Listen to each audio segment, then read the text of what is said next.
patut berterima kasih kepada rakyat Indonesia sebabnya ada dalam kalangan mereka yang memberi sumbangan kepada negara kita. Contohnya, lagu Negaraku, lagu rasmi kebangsaan negara Bahri yang merupakan rakyat Indonesia. Apa-apa pun kita semua serumpun, jangan gaduh-gaduh. Kemah boh. Jadi kita menyeru tak payahlah bergaduh-bergaduh netizen Indonesia lah nak konoha ni tak. Kita saudara mara semua. Kita ni mangsa penceraian mak bapak kita ya sebenarnya. Dulu kita adik-beradik. Tapi mak bapak kita bercerai. Yang menceraikan kita penjajah. Kita ni dulu sama kepada netizen, sudahlah kelahi. Awak tu mangsa perceraian mak bapak awak je. Sudahlah kelahi. Jom kita pergi makan ayam penyet lepas nikah.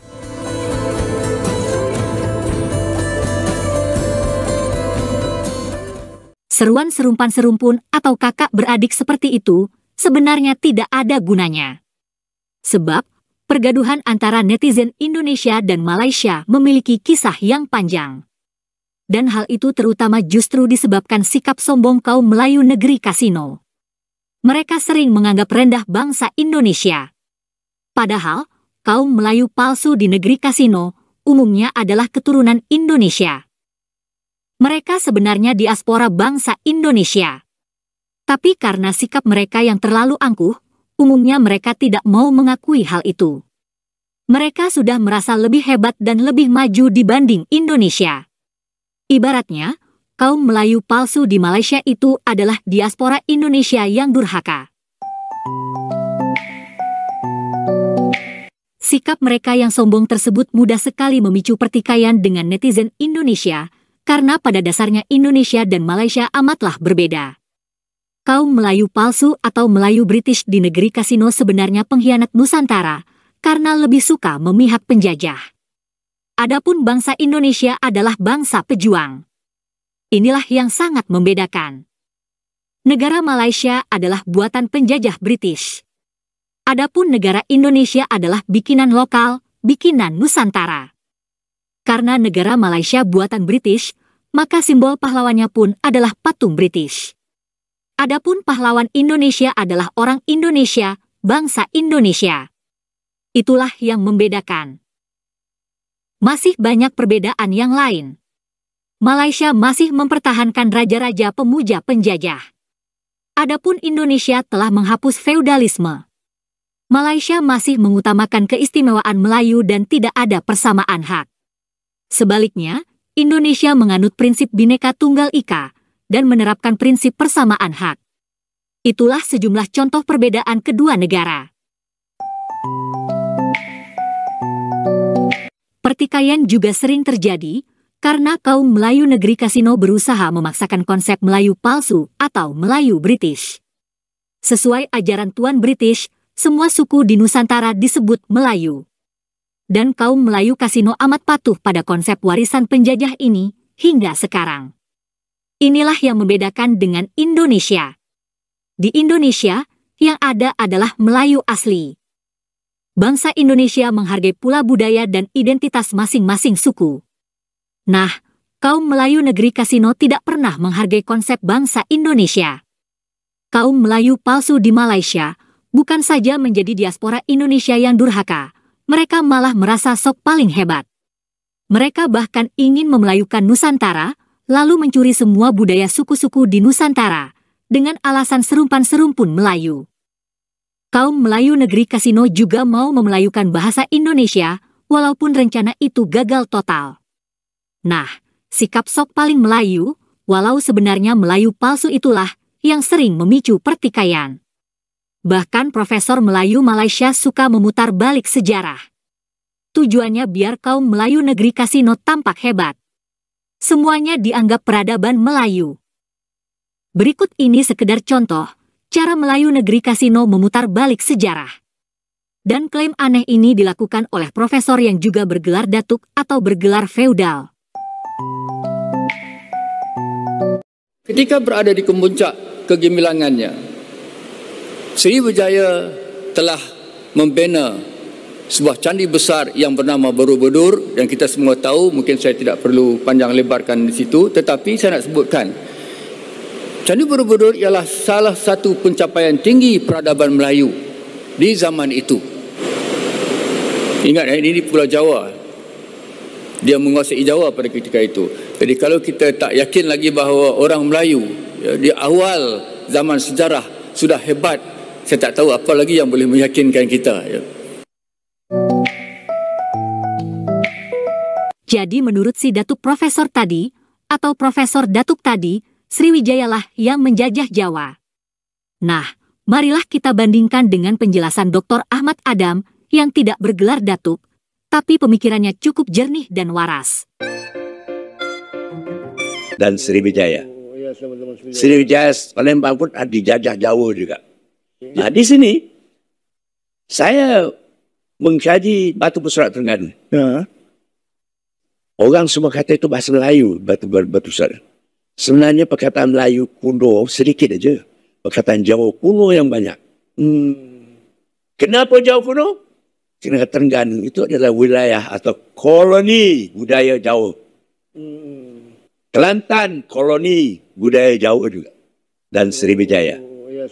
Sriwijaya Palembang pun dijajah Jawa juga. Jadi pengaruh Jawa kuno itu, saya bukan Jawa. Saya Melayu tulen. Tapi yang benar harus dikatakan benar. Begitulah pandangan Ahmad Adam mengenai pengaruh peradaban Jawa atau Indonesia terhadap Melayu negeri Kasino. Tapi pandangan begini tentu saja kurang laku bagi kaum Melayu Kasino yang sok paling Melayu. Kaum Melayu negeri Kasino selalu ingin dipandang sebagai kaum paling hebat di alam semesta. Mereka juga tidak mau disalahkan, tapi lebih suka menyalahkan pihak lain. Benar memang, penjajah British dan Belanda telah memecah belah Nusantara. Tapi ketika penjajah pergi, Indonesia memilih berjuang mempertahankan kemerdekaan. Tapi kaum Melayu negeri Kasino justru memihak dan memuja penjajah British. Jadi, siapa sebenarnya yang memecah belah Nusantara? Yang memecah belah jelaslah kaum Melayu negeri Kasino, yang lebih suka jadi pengkhianat Nusantara. Nah, video berikut ini adalah contoh pandangan naif kaum Melayu Kasino, kaum yang lebih suka memuja sultan-sultan yang menjunjung tinggi penjajah British. Mereka tak ingin bergaduh, tapi mereka tidak paham kenapa kaum Melayu Kasino kurang disukai oleh bangsa Indonesia. Kita patut berterima kasih kepada rakyat Indonesia sebabnya ada dalam kalangan mereka yang memberi sumbangan kepada negara kita. Contohnya, lagu Negaraku, lagu rasmi kebangsaan negara Bahri yang merupakan rakyat Indonesia. Selain daripada itu, beliau juga mencipta lagu untuk negeri Selangor dan juga negeri Melaka. Ditambah pula lagu seperti Muhibah, Muhibah. Malaysia kita sudah berjaya, aman makmur bahagia.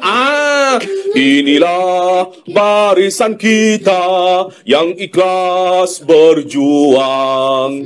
Ya, lagu-lagu yang saya nyanyikan tadi dicipta oleh saudara Saiful Bahri. Apa-apa pun kita semua serumpun, jangan gaduh-gaduh, kemah boh. Lepas itu saya mengambil kesempatan pagi ni, kita orang Malaysia dengan Indonesia ni jangan bergaduh lah. Jangan bergaduh. Sebab kita ni sama sangat. Muka sama. Buka mulut baru tahu orang Indonesia. Kalau tak tahu, muka sama. Jadi kita menyeru tak payahlah bergaduh-bergaduh netizen Indonesia lah, konoha ni tak. Kita saudara mara semua. Kita ni mangsa penceraian mak bapak kita je sebenarnya. Dulu kita adik-beradik. Tapi mak bapak kita bercerai. Yang menceraikan kita penjajah. Kita ni dulu sama. Tapi kita dipisahkan 17 Mac tahun 1824. Belanda dan Inggeris tanda tangan perjanjian dipanggil Anglo-Dutch Treaty of 1824 ataupun Treaty of London. Tahun ni genap 200 tahun. Kita dipisahkan adik-beradik oleh penjajah. Jadi masa tu kita berpisah dengan beberapa saudara kita. Kesultanan Indragiri, Kesultanan Riau Lingga dipisahkan daripada tanah Melayu. Pada tu dulu sama, cakap pun sama macam kita je. Siak Seri Indrapura dipisahkan kita 8 September 1870. Belanda dengan Inggeris lah dia bagi. Okey, ini Satu untuk engkau, dua untuk aku. Dua untuk engkau, tiga untuk aku. Sebiji macam tu. Kau ambil ni, aku ambil ni. Ni aku tak nak lah. Okay, kau ambil begitulah. Lepas itu jangan bergaduh. Dan ada perkongsian menarik.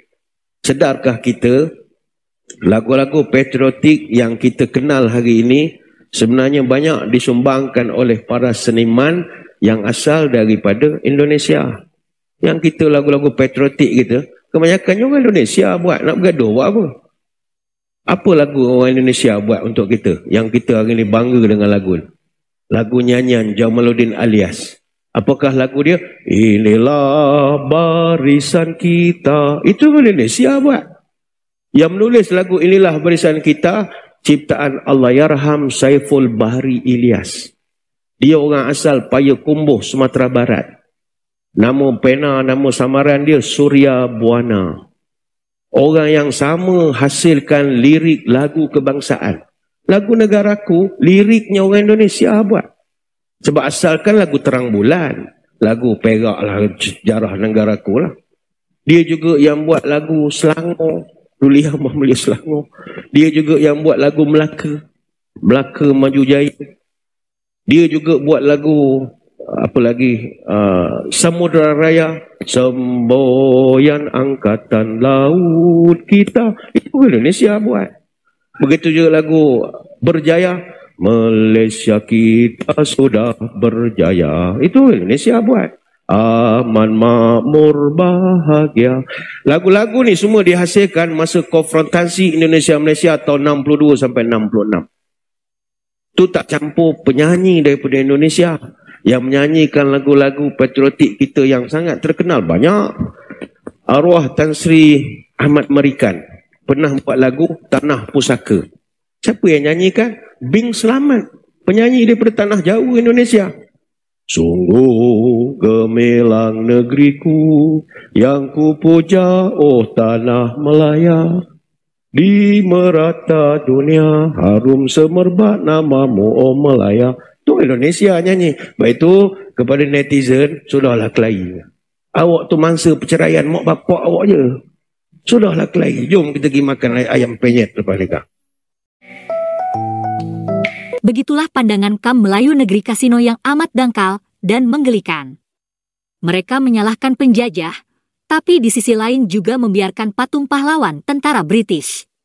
Terima kasih sudah menonton sajian kami, sampai jumpa lagi.